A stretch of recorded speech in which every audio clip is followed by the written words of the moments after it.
Hello students, कैसे हैं आप सभी। उम्मीद करते हैं आप सभी अच्छे होंगे।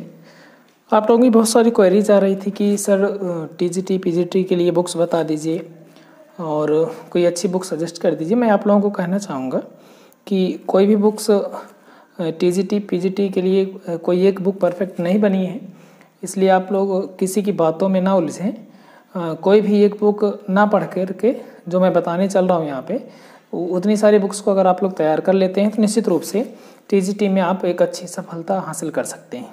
ठीक है, मेरा उद्देश्य किसी भी किताब का प्रचार या प्रसार करना नहीं है। मैंने जो इतने दिनों में अचीव किया है, जो समझा है, मैं उन्हीं सबको आप सबके समक्ष प्रस्तुत कर रहा हूँ।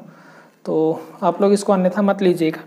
जो भी बुक्स मैं आपको बताऊँगा वो सभी ऑथेंटिक हैं और निश्चित रूप से अगर आप लोग इतना पढ़ते हैं तो वो आपको टीजीटी पीजीटी में बहुत अच्छे अंक हासिल हो जाएंगे। ठीक है, सबसे पहली बुक आती है, ये यूपी बोर्ड की बुक है, हरस्वरूप शर्मा की त्रिकोणमिति।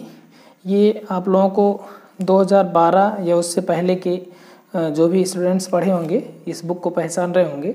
6 बुक्स हुआ करती थी मैथ की, कक्षा 11 और 12 दोनों में चलती थी, तब की बुक्स है ये। इसको आप लोग पढ़ेंगे तो ये आपको जो है त्रिकोणमिति में बहुत ही अच्छे अंक त्रिकोणमिति में हासिल कर सकेंगे।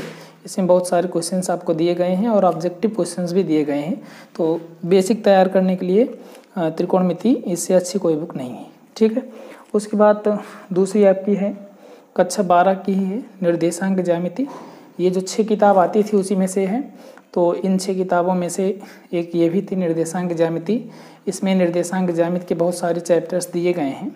ठीक है, आप लोग देखेंगे उसको समझ में आएगा। तो कुछ ऐसे भी क्वेश्चन, कुछ ऐसे भी पार्ट इसमें हैं जो कि अब जो नई किताब आती है उसमें से कट चुके हैं। ठीक है, तो निर्देशांक ज्यामिति ले लेंगे हरस्वरूप शर्मा की। ठीक है, कहीं से मिल जाए तो आप लोग ले लीजिएगा। उसके बाद आपकी एक और बुक है, तीसरी बुक कैलकुलस की, ये भी हरस्वरूप शर्मा की है।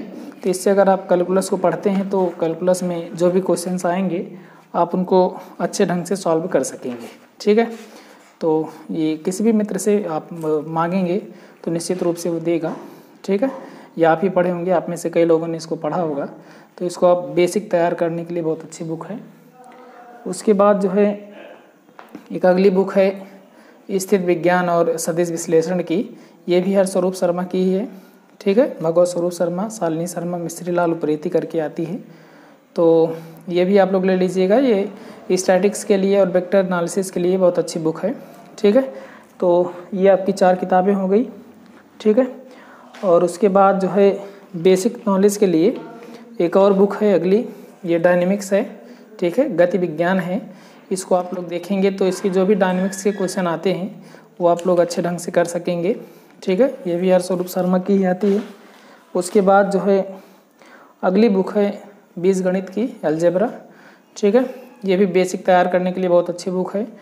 कोर्स बहुत बड़ा है इसलिए मैं इन सभी बुक को सजेस्ट कर रहा हूँ।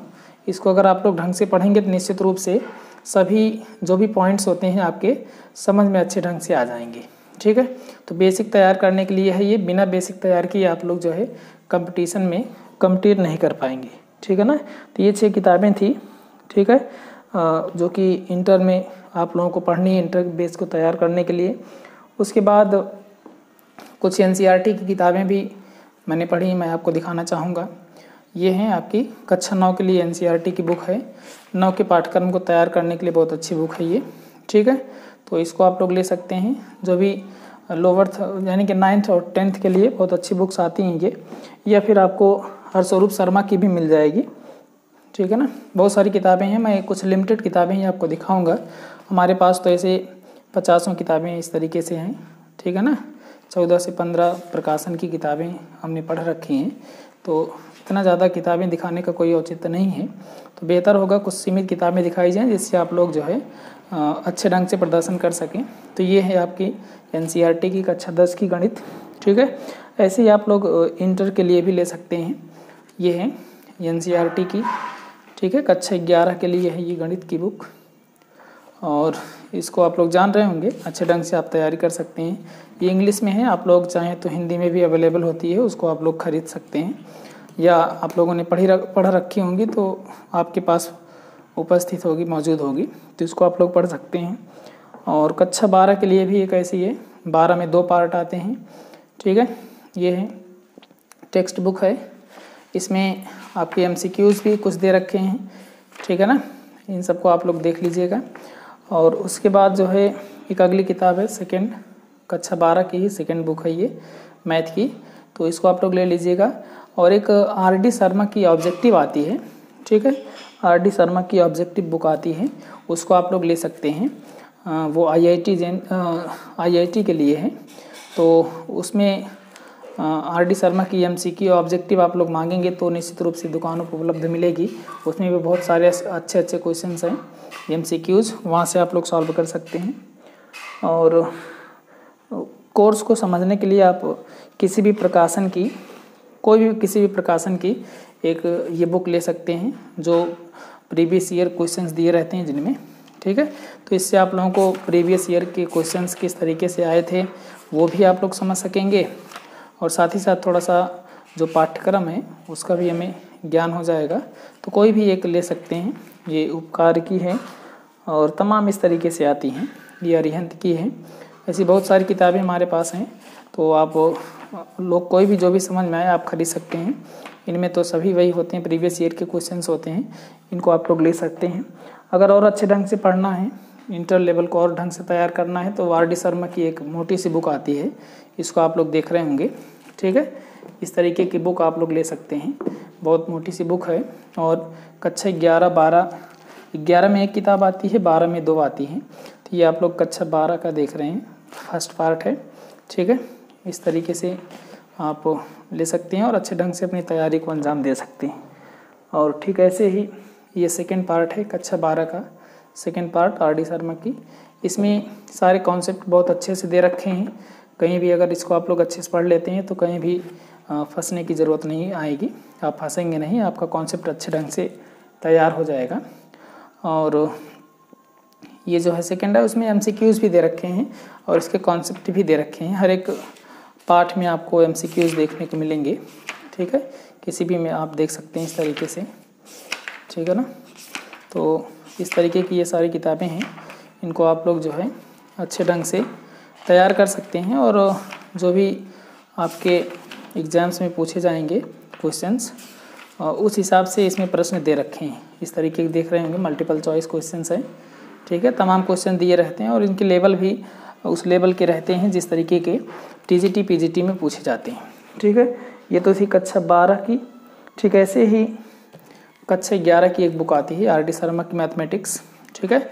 इसमें भी MCQs वगैरह सब दे रखे हैं, आप लोग देख रहे होंगे, दिख रहा होगा, ठीक है। तो इस तरीके से आप लोग इतनी किताबें अगर पढ़ लेते हैं तो बहुत अच्छे ढंग से आप लोग जो है तैयारी कर सकते हैं, ठीक है। और TGT PGT में बहुत अच्छा अंक हासिल कर सकते हैं। तो आप लोग बिल्कुल परेशान ना होइए, जो भी 9 से 12 तक की किताबें आपको मिले, सबसे पहले आप उन सब के कॉन्सेप्ट को क्लियर कीजिए। कॉन्सेप्ट जैसे ही क्लियर हो जाएगा उसके बाद आप लोग जो है कोई भी एक तैयारी की बुक ले लीजिएगा, TGT PGT की कोई बुक ले लेंगे। इसमें प्रीवियस ईयर के क्वेश्चन भी रहेंगे, उनको आप लोग सॉल्व करेंगे, ठीक है। जो भी समस्या होती है आप हमारे WhatsApp ग्रुप में आप उस समस्या को सेंड करिए, ठीक है ना। तो उसको सॉल्व करके आप लोगों को भेजा जाएगा, परेशान होने की ज़रूरत नहीं है। आप लोग जुड़े रहें, निश्चित रूप से आपको सफलता हासिल होगी, लेकिन आपको मेहनत करनी पड़ेगी, ठीक है। तो सबसे पहले आप लोग कॉन्सेप्ट क्लियर कीजिए। 9, 10, 11, 12 की जो भी बुक्स आती हैं, ठीक है। TGT PGT का जो सिलेबस है बहुत बड़ा है, इसलिए कोई एक बुक मैं सजेस्ट नहीं कर रहा हूँ, ठीक है। तो कोई एक बुक सजेस्ट करने का मतलब है आप लोग जो है अच्छा प्रदर्शन नहीं कर पाएंगे। इसलिए अच्छा प्रदर्शन अगर करना है तो निश्चित रूप से इन सभी बुक्स को पढ़ना पड़ेगा। पहले कॉन्सेप्ट क्लियर कीजिए, उसके बाद जो है आप लोग कोई भी बुक खरीद करके पढ़ सकते हैं, ठीक है ना। तो बने रहें हमारे साथ। वीडियो को पूरा देखने के लिए बहुत बहुत धन्यवाद। कोई भी समस्या हो तो कमेंट करके ज़रूर बताइएगा। Thank you, thanks for watching, bye bye.